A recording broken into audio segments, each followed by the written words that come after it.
السلام عليكم، أهلا بيكم وفيديو جديد من قناة مطبخ لولي البحراوي. دايما منوريني في القناة طبعا، وسعيدة جدا بمشاهدتكم لقناتي اللي أكيد هتكبر وتزيد بدعمكم.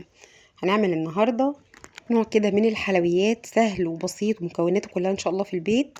جبتها من شيف أجنبي الحقيقة، وعجبتني جدا جدا وشكلها يعني بهرني، وكنت عايزة أعرف في الآخر ده إيه، وطلعت حاجة حلوة قوي قوي. بينا بقى نسمي الله ونصلي ونسلم على سيدنا محمد ونشوف هنعمل ايه. عندي بقى دول بيضتين بدرجة حرارة المطبخ، هضيف عليهم كده ظرف من الفانيليا ونص كوباية من السكر، وهنبدأ عادي جدا نضرب السكر مع البيض لحد ما يعملوا قوام كده زي الفوم شوية ولونهم يفتح. لما جربت الوصفة دي يا جماعة الحقيقة ان انا اول ما شفتها يعني خدني الفضول، فضلت اقول لنفسي طب ده ايه. بعدين لما شفت الفيديو لحد الآخر وجربتها طلعت تقريبا يعني هاي كوبي من اللي أنا شفتها بالظبط، والطعم يا جماعة حقيقي خطير. نرجع لوصفتنا. خلاص خلصنا ضرب البيض بالسكر، هنضيف بقى 120 ملي من الحليب. الحليب يكون بدرجة حرارة المطبخ، و120 ملي من الزيت، يعني تقريبا نص كوباية ومعلقة أو معلقتين بالكتير. وهنضرب كل المكونات مع بعضها تاني كده. قوامها بيطلع بقى يعني هش وخفيف وفي منتهى الروعة. خلاص كده خلصنا المكونات السائلة، هناخدها كده على جنب ونيجي بقى نشتغل في المكونات الجافة. عندي ده ربع كيلو من الدقيق، هنضيف عليه معلقة كبيرة من البيكنج باودر ورشة صغيرة من الملح. هنقلبهم مع بعض كده علشان البيكنج باودر يتوزع كويس قوي في الكيك في الدقيق، وبالتالي برضو يتوزع كويس في الكيك. هنبدأ نضيف بقى الدقيق أو المكونات الجافة على المكونات السائلة. هنا بقى مش هنستخدم المضرب الكهرباء، يفضل دايما في خلط الدقيق في الكيكات اننا نستخدم المضرب اليدوي العادي او حتى المعلقة. وما بنكترش طبعا الخفق خالص، يا دوب بس ايه بنلم المكونات كده ونخليها تختلط ببعض كويس جدا. الوقت بقى اللي احنا بنحضر فيه كده الكيك بنكون مشغلين الفرن على درجة حرارة 180. الكيك ده هيستوي فيه في الرف اللي في النص، مش هياخد اكتر من 12 ل 15 دقيقة بالكتير. كده الدقيق بالتدريج مع المكونات لحد ما تكون معانا كيك قوامه زي ما هنشوف دلوقتي. هنضيف بقى هنا معلقة كبيرة من عصير الليمون، والمكون اللي بيفرق جدا في الطعم وفي ريحة الكيك، يعني بينقلها بصراحة في مكان تاني، وبيقضي تماما تماما بقى على اي زفارة موجودة في البيض، اكتر كمان من الفانيليا، بيساعد الفانيليا جدا جدا. خفقنا كده كل المكونات بالشكل اللي احنا شايفينه ده مع بعض. هنبدأ بقى دلوقتي ايه، انا عايزة اوريكم بس القوام عشان القوام ده مهم جدا.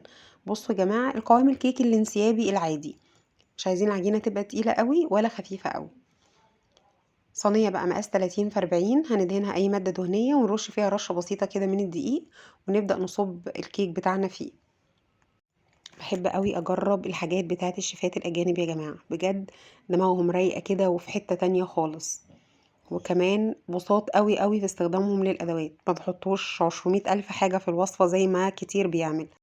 هنساوي بقى كده الخليط في الصينية، وهنبدأ بقى ايه الخطوة المهمة دايما في اي كيك، اننا نخبطها كده ايه مرتين تلاتة علشان نخرج اي فقاعات هوا موجودة جوه الكيك. دخلناها بقى الفرن، قعدت تقريبا 15 دقيقة، وطلعت بقى بالجمال اللي احنا شايفينه ده يا جماعة، ما شاء الله يعني اللهم بارك على الجمال وعلى الريحة بقى، وهي طالعة خطيرة بجد. هنبدأ بقى كده بكوباية المقاس اللي تحبوه، ونقطعها دواير زي ما احنا شايفين كده. عايزة اقول لكم بقى الكيك ده خفيف قد ايه، زي القطن بالظبط، هش جدا. هنخلص طبعا كل الكمية بالشكل اللي احنا شايفينه ده، وهتدينا بقى كمية حلوة جدا، يعني ما شاء الله تدينا عدد كويس قوي. كل الحكاية يا جماعة يعني مكونات في منتهى البساطة، هنعمل بيها حاجة حلوة جديدة ومختلفة. هناخد بقى البواقي دي ونبدأ ايه نقطعها كده ونفتفتها فتافيت صغيرة خالص. نقدر نعمل الخطوة دي في الكبة، بس انا عملتها عادي على ايديا زي ما انتم شايفين كده، تطلع شكل الكريسبي كده اللي احنا بنعمل بيه البانيه والحاجات دي. هنيجي بقى عندنا هنا نص كوبايه من عصير البرتقال الفريش. هنسقي بقى الكيك بتاعنا كده زي ما احنا شايفين بعصير البرتقال ده. عصير البرتقال هيدي الكيك طراوه وهيديله طعم طبعا مميز جدا. اللي مش حابب يضيف عصير البرتقال يقدر يديها شربات كده خفيف بارد من اللي احنا بنعمل بيه الحلويات. او اي عصير بقى عنده في التلاجة، اي عصير انتوا بتحبوه. هنيجي بعد الخطوة دي بقى نعمل الكريمة. عندي نص كوباية من الكريمة اللباني او الكريم شانتيه البودر، هضيف عليهم نص كوبايه من الميه المتلجه. الميه زي ما انتم شايفين كده مشبره ساقعه جدا. كل ما كانت الميه ساقعه ونوع الكريمه كويس، كل ما خدتش معانا وقت خالص ولا مجهود في انها ما شاء الله ترفع معانا بسرعه زي ما هنشوف دلوقتي. الكريمه دي خام، انا ضفت عليها معلقه من السكر البودر. انتوا تقدروا تجيبوا الكريمه اللي بسكر او الكريمه الخام اللي تحبوه. هنضيف عليها بقى هنا حوالي ربع كوبايه من عصير البرتقال الفريش. هنضربهم كده مع بعض. مش عايزه اقول لكم بقى عصير البرتقال بيديها طعم خطير، وزي ما قلت لكم نقدر نخلي عصير البرتقال اي نوع عصير احنا بنحبه، بس اهم حاجه نلتزم بمقادير العصير اللي احنا قلنا عليها. هنعبيها بقى كده في كيس حلواني عادي، ونبدا بقى دلوقتي ايه نزين بيها الكيك بتاعنا. هنعمل وردات كده داير ما يدور حوالين ايه الدايره بتاعه الكيك كده زي ما احنا شايفين بكل بساطه.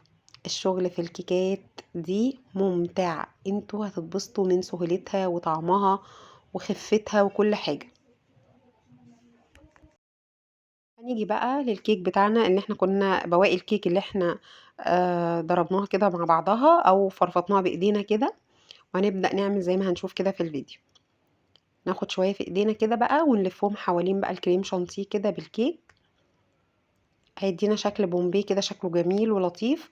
وانتوا لما تقدموها للضيوف لو ما عملتوهاش قبل كده او هما مش دقوها من ايديكم قبل كده، هيستغربوها جدا، وهي يعني ايه هيفكروا كتير طب ده ايه. بس لما يدوقوها بقى، يعني انا ضيوفي عجبتهم جدا جدا جدا وشكروني قوي عليها، ويعني اشادوا بصراحة بطعمها. سكرها مظبوط وخفيفة كده ولذيذة، وده بيبقى شكلها النهائي. هنرصهم بقى كده في اطباق التقديم، وبعدين نبدأ نعمل واحدة كمان عشان نوضح الفكرة اكتر.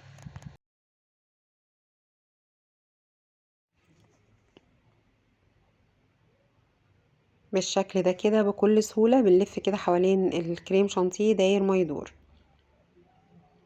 كل ما فرمنا بواقي الكيك دي اكتر، نعمناها اكتر، كل ما ادتنا شكل اجمل، وكمان بتبقى متماسكة اكتر كده على الكريمة. طبعا احنا بنضغط بسيط جدا جدا عشان نثبتها على الكريمة. بصوا كده الجمال بقى. خلاص كده خلصناهم كلهم بقى. هنجيب شوية كده من السكر البودر ونبدأ ايه نرشه كده على وش الكيكات بتاعتنا، وندخلها بقى بعد كده التلاجة تتماسك حوالي ساعة. بصوا بقى يا جماعة، بصوا بصوا دوقوا.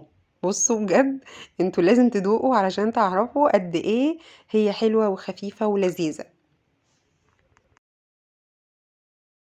كيكة مويست جدا، رطبة الى اقصى درجة، وخفيفة كده ولذيذة، وسكرها مظبوط كده بالملي. تحسوا ايه الوصفة دي مش ناقصها اي حاجة. متنسوش بقى تعملوا لايك وشير للفيديو لو عجبكم، واشتراك في القناة عشان تدعموها وتكبر بيكم ان شاء الله. واشوفكم فيديو جديد على خير.